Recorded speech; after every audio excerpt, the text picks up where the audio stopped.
जोहार नमस्कार। झारखंड समेत देश दुनिया की तमाम बड़ी खबरों में से कुछ प्रमुख खबरों पर आइए नजर डालते हैं। जोहार दर्शकों, स्वागत है आपका आज के ताज़ा समाचार बुलेटिन में। हम आपके लिए लेकर आए हैं झारखंड और देश दुनिया की 30 बड़ी खबरें। तो चलिए बिना देर किए शुरू करते हैं। सबसे पहले बात झारखंड की। झारखंड में अगले कुछ दिनों तक बारिश, तेज हवाओं और वज्रपात का सिलसिला जारी रह सकता है, जिसमें 4 जिलों के लिए येलो अलर्ट जारी किया गया है।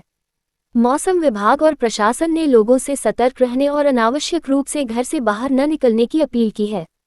राहुल गांधी ने दिल्ली के सर गंगाराम अस्पताल में भर्ती शिबू सोरेन से मुलाकात कर उनके स्वास्थ्य की जानकारी ली और शीघ्र स्वस्थ होने की कामना की। दिल्ली में मुख्यमंत्री हेमंत सोरेन से मुलाकात कर बाबूलाल मरांडी ने शिबू सोरेन के स्वास्थ्य की जानकारी ली और उनके शीघ्र स्वस्थ होने की कामना की। शराब घोटाले में आरोपी विनय चौबे के करीबी विनय कुमार सिंह ने वारंट जारी होने पर कोर्ट में सरेंडर किया। एसीबी कोर्ट में सरेंडर कर 20,000 के 2 मुचलकों पर नियमित जमानत हासिल की। फिलहाल उन्हें गिरफ्तारी से राहत मिली है, लेकिन जांच जारी है और अगली सुनवाई में मामले की दिशा तय होगी। झारखंड हाईकोर्ट ने चारा घोटाले के दुमका कोषागार मामले में लालू यादव की सजा बढ़ाने संबंधी सीबीआई की याचिका स्वीकार करते हुए इसे उनकी अपील के साथ संयुक्त रूप से सुनने का फैसला किया है। अब इस मामले में बचे 3 दोषियों की अपील और सीबीआई की याचिका पर एक साथ सुनवाई होगी। राज्य सरकार ने चक्रधरपुर के पूर्व अंचलाधिकारी बाल किशोर महतो को लगे आरोपों से मुक्त कर दिया है, जिन पर नियम विरुद्ध नामांतरण और भूमि न्यायालय के आदेश की अवहेलना जैसे आरोप थे। इससे पहले नाला की पूर्व अंचलाधिकारी वंदना भारती को भी क्लीन चिट दी जा चुकी है। प्रशासनिक और राजनीतिक गलियारों में इसकी आलोचना कर राज्य सरकार का भ्रष्टाचार पर अंकुश लगाने में विफलता बताया जा रहा। सिमडेगा जिले के नोंगड़ा गांव में 2018 में हुई 4 लोगों की निर्मम हत्या के मामले में कोर्ट ने मुख्य आरोपी संजय सोरेन को फांसी और उसके 2 सहयोगियों को उम्रकैद की सजा सुनाई है।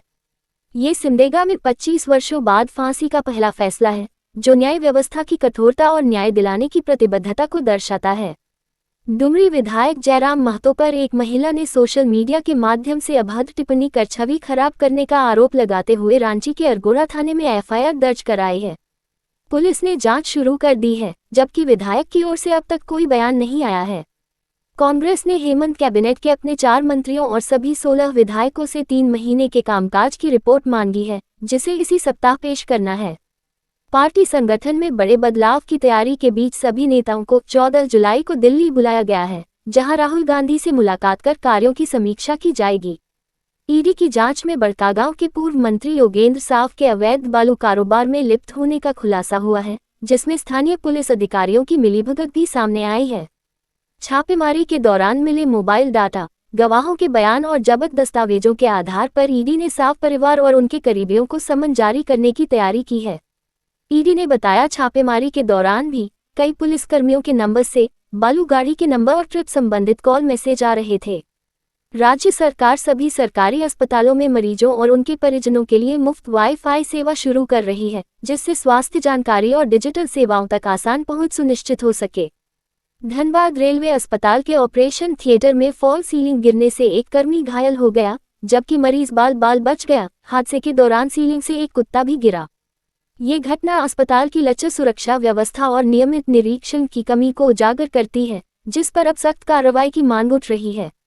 झारखंड के खूंटी जिले में भारी बारिश से डोडमा गोविंदपुर रोड का अस्थायी डायवर्सन बह गया, जिससे 3 दर्जन से अधिक गांवों का संपर्क टूट गया और लोगों को 25 किलोमीटर अतिरिक्त सफर करना पड़ रहा है। ग्रामीणों की शिकायत के बावजूद प्रशासन ने देर से कार्रवाई की, जबकि निर्माण में गड़बड़ी के आरोप भी सामने आए हैं। कांके विधायक सुरेश बैठा ने गोड्डा जिले में अनुसूचित जाति छात्रावास में औचक निरीक्षण कर उपायुक्त से फोन पर बात की और छात्रों की सुविधा के लिए व्यवस्था सुधार का आग्रह किया। ज्ञात हो, विधायक सुरेश बैठा अनुसूचित जाति के लिए आरक्षित कांके के विधायक हैं और पार्टी ने इन्हें गोड्डा जिले का प्रभारी बनाया है। रांची में आज गुरुवार को केंद्रीय गृह मंत्री अमित शाह की अध्यक्षता में पूर्वी क्षेत्रीय परिषद की 27वीं बैठक आयोजित होगी, जिसमें झारखंड, ओडिशा, बिहार और पश्चिम बंगाल के प्रतिनिधिमंडल भाग लेंगे। बैठक में आंतरिक सुरक्षा, नक्सलवाद, विकास योजनाएं और राज्यों के बीच समन्वय जैसे अहम मुद्दों पर चर्चा की जाएगी।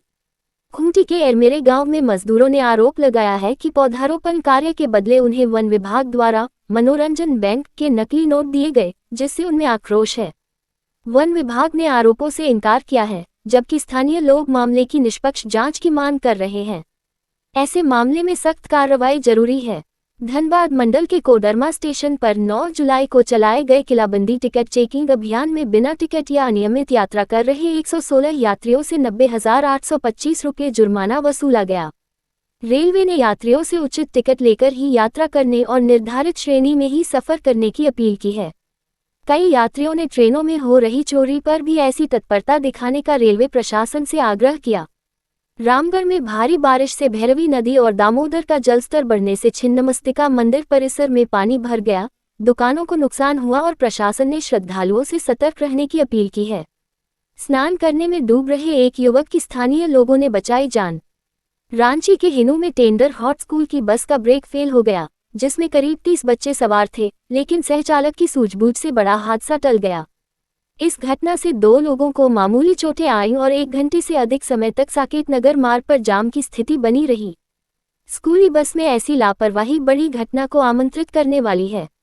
सावन में खूंटी के बाबा अमरेश्वर धाम जाने वाले श्रद्धालुओं को इस बार मुख्य मार्ग बंद रहने के कारण वैकल्पिक मार्गों से होकर जाना पड़ेगा, जिससे उन्हें थोड़ी कठिनाई हो सकती है। झारखंड में देशव्यापी हड़ताल का व्यापक असर रहा, जहां 35 लाख से अधिक श्रमिकों की भागीदारी, वाम और धर्मनिरपेक्ष दलों का समर्थन और खनन, बैंक, बीमा, परिवहन सहित कई क्षेत्रों में कामकाज ठप रहा। वहीं कई लोगों ने इसे बेअसर बताया, जिसका कारण हड़तालियों में भीड़ की कमी और फोटो खींचवाने की प्रतिस्पर्धा ज्यादा देखने को मिली। हजारीबाग जिले के विष्णुगढ़ प्रखंड के एलपीटो मुखिया सुमिता देवी हुई निलंबित, सभी शक्तियां हुई निरस्त। वित्तीय अनियमितता का लगा है आरोप। दिल्ली से रांची आ रही गरीब रथ एक्सप्रेस की एक बोगी में धुआं उठने से अफरा तफरी मच गई। कई यात्री चलती ट्रेन से कूद पड़े और कुछ घायल हो गए, लेकिन कोई बड़ा नुकसान नहीं हुआ। आरपीएफ रांची ने ऑपरेशन NARCOS के तहत रांची रेलवे स्टेशन पर एक ओडिशा निवासी व्यक्ति से 20 किलोग्राम गांजा बरामद कर उसे जीआरपी के हवाले किया। रांची से गया जा रही बस में एक यात्री बबलू सिंह के पास से 16 लाख रुपये नकद बरामद हुए। संतोषजनक जवाब न मिलने पर उसे हिरासत में लेकर मामला आयकर विभाग को सौंपा गया है। अब देखिए राष्ट्रीय सुर्खियां। प्रधानमंत्री नरेंद्र मोदी को नामीबिया के सर्वोच्च नागरिक सम्मान Order of the Most Ancient Welwitschia Mirabilis से सम्मानित किया गया, जिससे उन्हें अब तक कुल 27 अंतर्राष्ट्रीय अवार्ड मिल चुके हैं। गया के खिजरसराय प्रखंड के सहवाजपुर मध्य विद्यालय में छात्र को थप्पड़ मारने पर नाराज परिजनों ने शिक्षक राकेश रंजन श्रीवास्तव की स्कूल में घुसकर लाठी डंडों से पिटाई कर दी, जिससे वे गंभीर रूप से घायल हो गए। घटना का वीडियो वायरल होने के बाद शिक्षकों में दहशत का माहौल है, जबकि पुलिस को अब तक कोई लिखित शिकायत नहीं मिली है। राजस्थान के चूरू में वायुसेना का जगुआर लड़ाकू विमान दुर्घटनाग्रस्त हो गया, जिसमें 2 पायलटों की मौत हो गई और वायुसेना ने शोक संतप्त परिवारों के प्रति संवेदना व्यक्त की है। पटना से दिल्ली जा रही इंडिगो फ्लाइट 6509 में पक्षी से टकराव के कारण 169 यात्रियों के साथ इमरजेंसी लैंडिंग कराई गई, जिसमें सभी यात्री सुरक्षित रहे। गुजरात के वडोदरा आनंद रूट पर 43 साल पुराना पुल ढहने से हुए दर्दनाक हादसे में कई वाहन नदी में गिर गए, जिसमें अब तक 2 लोगों की मौत हुई है और रेस्क्यू ऑपरेशन जारी है, जिससे सरकारी लापरवाही और जर्जर इंफ्रास्ट्रक्चर पर गंभीर सवाल उठे हैं। ये थी आज की 25 बड़ी खबरें। अधिक अपडेट्स के लिए हमारे YouTube चैनल को सब्सक्राइब करें, फेसबुक पर फॉलो करें और लाइक व शेयर करें। अगले बुलेटिन तक जोहार और नमस्ते। देखते रहिए SVN न्यूज़ झारखंड।